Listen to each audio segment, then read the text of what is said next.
Pensa só numa semana, apenas 7 dias, que começaram com uma festa enorme, cheia de esperança, e terminaram com uma morte que literalmente mudou o rumo do mundo. Hoje a gente vai mergulhar fundo nesses dias e entender passo a passo o que realmente aconteceu. E para ninguém se perder, tá aqui o nosso mapa. Vamos seguir essa linha do tempo dia por dia. A gente começa no domingo com a chegada de Jesus em Jerusalém, passa pela tensão que vai crescendo até explodir na sexta-feira e termina no silêncio total do sábado. Esse vai ser o nosso guia. E para facilitar ainda mais a nossa vida, a gente dividiu essa semana em 5 grandes momentos, como se fossem os atos de uma peça de teatro, sabe? Primeiro, a chegada. Depois, os confrontos. Aí vem a despedida, o julgamento e, por fim, o grande silêncio. Assim fica bem mais simples de acompanhar a sequência dos fatos. Ok, vamos começar. Primeiro ato, a entrada em Jerusalém. Imagina a cena. É domingo e a cidade está lotada, mas lotada mesmo, de gente que veio para Páscoa, que era a festa religiosa mais importante do ano. E bem no meio dessa multidão toda, Jesus chega. E a recepção, nossa, é uma festa gigantesca. Agora, olha que detalhe interessante e que faz toda a diferença. Jesus não entra na cidade montado num cavalo de guerra, que era como os reis conquistadores faziam. Não, ele entra montado num jumentinho. Isso era um sinal muito poderoso. Ele estava dizendo, eu sou um rei sim, mas um rei de paz, de humildade, não de guerra. E o povo, pelo visto, entendeu a mensagem. Eles começaram a gritar, Hosana ao filho de Davi. Isso era como dizer, viva o nosso rei, aquele que a gente esperou por tanto tempo. Para eles, não tinha dúvida, o Salvador prometido tinha finalmente chegado. A esperança estava no ar. Só que esse clima de festa não dura muito. E aí a gente entra no nosso segundo ato, confrontos e conspirações.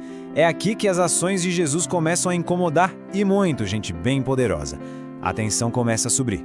Logo na segunda-feira, Jesus vai para o templo. Era para ser o lugar mais sagrado de todos, mas ele encontra aquilo parecendo um mercado, um comércio. Ele fica indignado de ver gente explorando a fé dos outros para ganhar dinheiro. Aí ele simplesmente vira as mesas, expulsa os vendedores. Foi como mexer num vespeiro.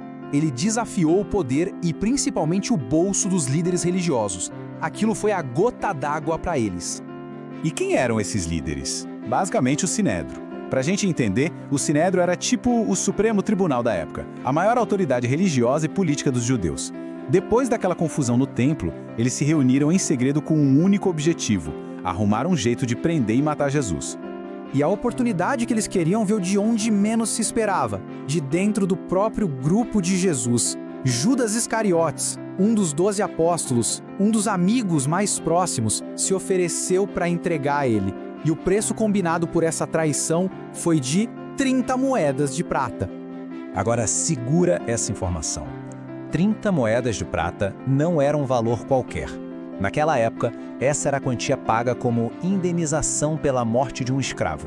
Ou seja, eles não pagaram o preço por um rei, nem por um profeta. Pagaram o preço de uma pessoa considerada descartável. Foi uma traição e uma humilhação gigantesca. Isso nos leva direto para o terceiro ato, a última ceia. Na noite de quinta-feira, o clima muda completamente. A tensão da rua dá lugar a um momento íntimo, mas um momento também muito pesado, cheio de tristeza e com um claro tom de despedida. 3 coisas super importantes acontecem nesse jantar. Primeiro, Jesus lava os pés dos discípulos, uma tarefa que só os servos mais humildes faziam.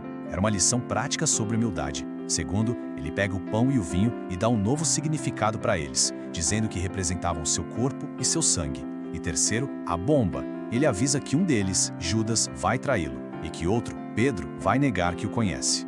E mais tarde, naquela mesma noite, no jardim do Getsêmani, a profecia se cumpre. Judas aparece com os guardas e identifica Jesus com um beijo. Pensa que cruel, um sinal de amizade e carinho sendo usado como uma senha para a traição. Naquele momento, Jesus é preso. Então, a gente chega ao quarto ato, o ponto alto de toda essa semana, o julgamento e a crucificação. A sexta-feira é um dia frenético. É uma sucessão de eventos cheios de dor e injustiça. Olha só a velocidade com que tudo acontece nesse dia.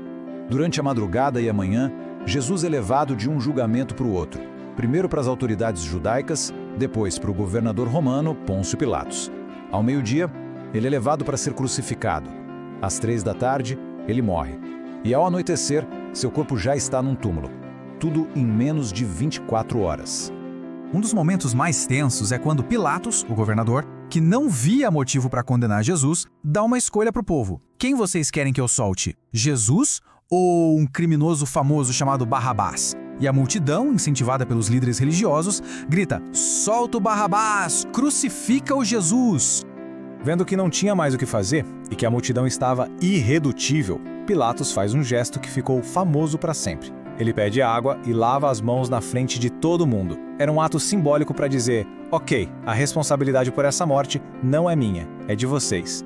E com isso, ele entregou Jesus. E mesmo pregado na cruz, sentindo uma dor que a gente não consegue nem imaginar, Jesus diz essas palavras. Em vez de pedir vingança, ele pede perdão para aqueles que o estavam matando. Essa frase se tornou, claro, um dos pilares da mensagem cristã. E aí acontece uma coisa impressionante. No exato instante em que Jesus morre, o véu do templo, que era uma cortina gigante e super pesada, que separava as pessoas do lugar mais sagrado, se rasga em dois, de cima até embaixo. O simbolismo disso era enorme. A barreira que separava a humanidade de Deus tinha sido removida. E então, a gente chega ao nosso último ato, o grande silêncio final. Depois de toda a violência, de todo o barulho e o caos da sexta-feira, o sábado chega. E com ele, um silêncio pesado, um silêncio que parecia definitivo. O cenário no sábado era de derrota completa. O corpo de Jesus estava num túmulo que nem era dele, fechado por uma pedra enorme com guardas romanos vigiando para garantir. E os discípulos? Os amigos dele estavam escondidos, trancados, com medo de serem os próximos e sentindo que toda a esperança tinha acabado. Para qualquer pessoa que estivesse olhando de fora, a conclusão era óbvia. Aquele movimento todo que Jesus de Nazaré tinha começado tinha chegado a um fim trágico. O líder estava morto e enterrado. Era, aparentemente, o ponto final da história.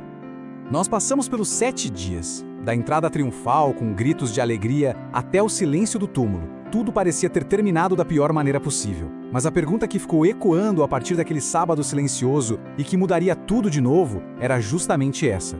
Será que aquele era mesmo o fim da história?